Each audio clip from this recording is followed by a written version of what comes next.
Hi there. Happy Saturday, everybody. Hope everyone's having a great time. I'm having a very, very warm and humid time today. As you can see, probably I've just literally got out of the shower and started sweating again straight away. Put some deodorant on right now, actually. And yeah, it is Lynx. I'm an uncultured slob, just as you probably expect me to be. Well, Lynx is actually Fabergé, so it's not actually that uncultured. But that's a story for another day. Talking about cults, I was thinking about the way that kind of the solstice, which it is today, is quite spiritual for a lot of people. You know, it's sort of like the height of summer, it's sort of like the best day of summer, the middle of summer. But in a way, it also kind of signifies a sort of ending or, like a culmination of when the nights start to draw in again. They go past that point, and I don't know much about the way that people celebrate or commemorate or venerate the sun. I know there's a lot of stuff. If you've seen Zeitgeist 1 and 2 enough times, like I have, lots of people worship the sun, basically, and lots of religions and kind of different schools of thought. Or I just cut my nose having a shave.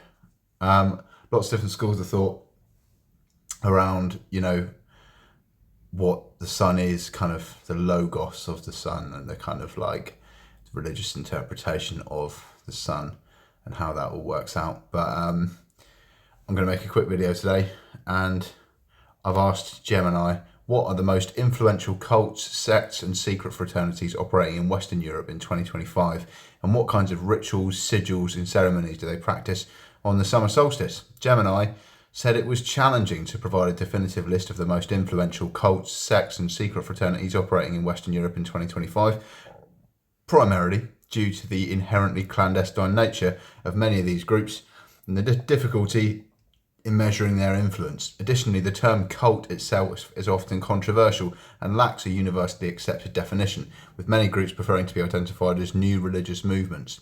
However, based on general knowledge and available information, here's an overview of groups that are generally considered active and have some level of presence or historical influence in Western Europe, along with potential considerations for summer solstice practices.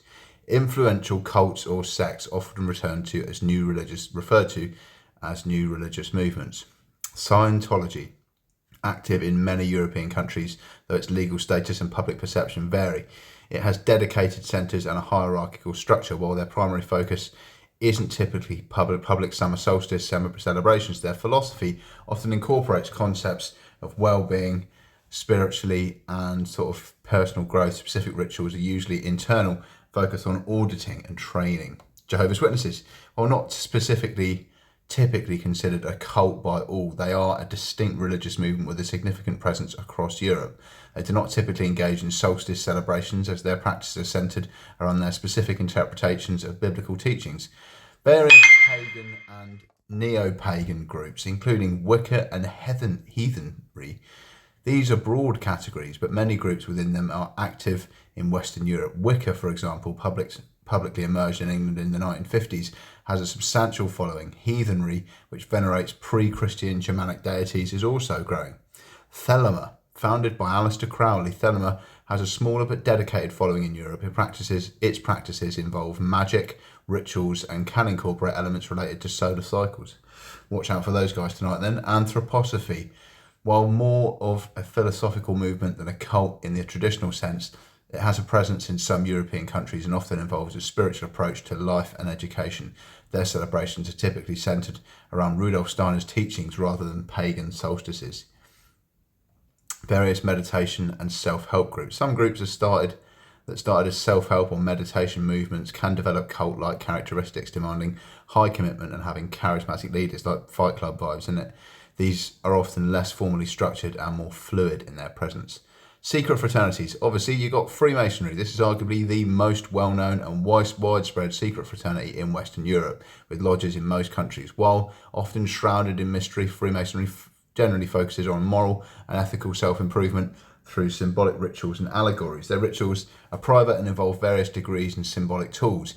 They do not typically have public summer solstice ceremonies, though individual members may acknowledge the astronomical event. Odd Fellows, never heard of them. Similar to Freemasonry, the Independent Order of Odd Fellows is a presence in Europe and focuses on benevolence and self-improvement. Their rituals are also private. Rosicrucian orders, read quite a lot about them. These are esoteric fraternities that claim to trace their origins to ancient wisdom traditions. They emphasize spiritual and mystical development through study and practice. Their rituals are typically private and symbolic, often drawing on alchemical and Kabbalistic themes. The Knights Templar, we've all played Assassin's Creed. Modern revival groups. Various groups claim lineage to the historical Knights Templar. Their activities are often focused on historical preservation, chivalry, and sometimes esoteric and spiritual pursuits. Their rituals would likely be based on their interpretation of historical Templar practices.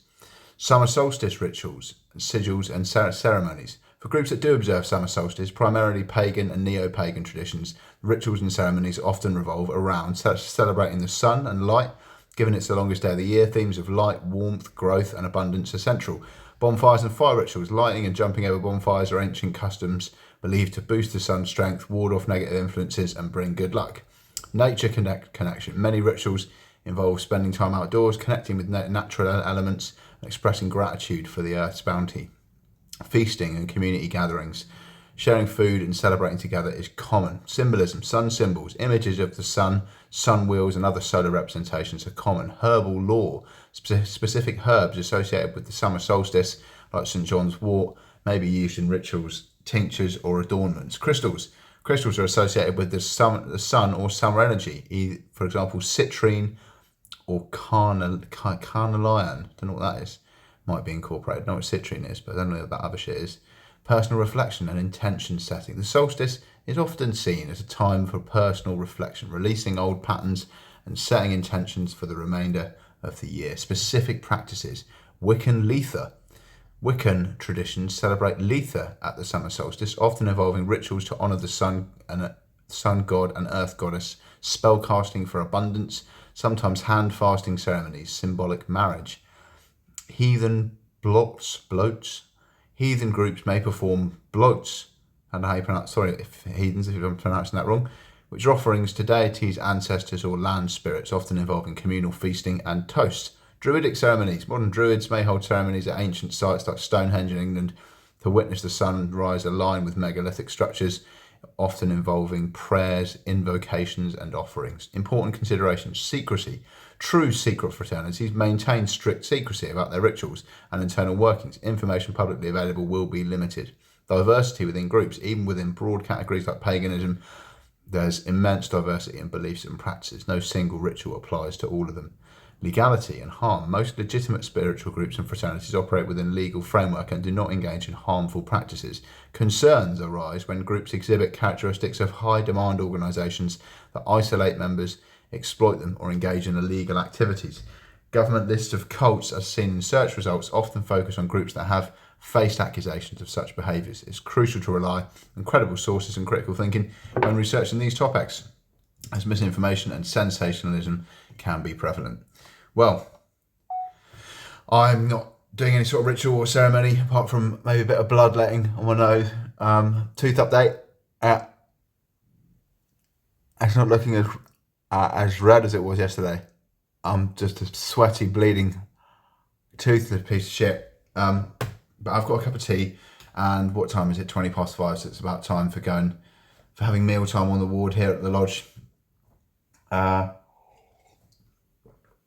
Anyone wants to find out what the meaning of life is, or get at me about, what happens when the stars all align on the solstice, then you can get me on Twitter at BrodyLikesYou, or you can email me at brodymcleodtemp@gmail.com, or phone me on 07576 713 026. I wish everybody a happy, joyful summer solstice. I hope you've had an excellent summer, and I hope you continue to have an excellent summer, and whatever you do, whoever you do it with, make sure that you enjoy it. Cheers.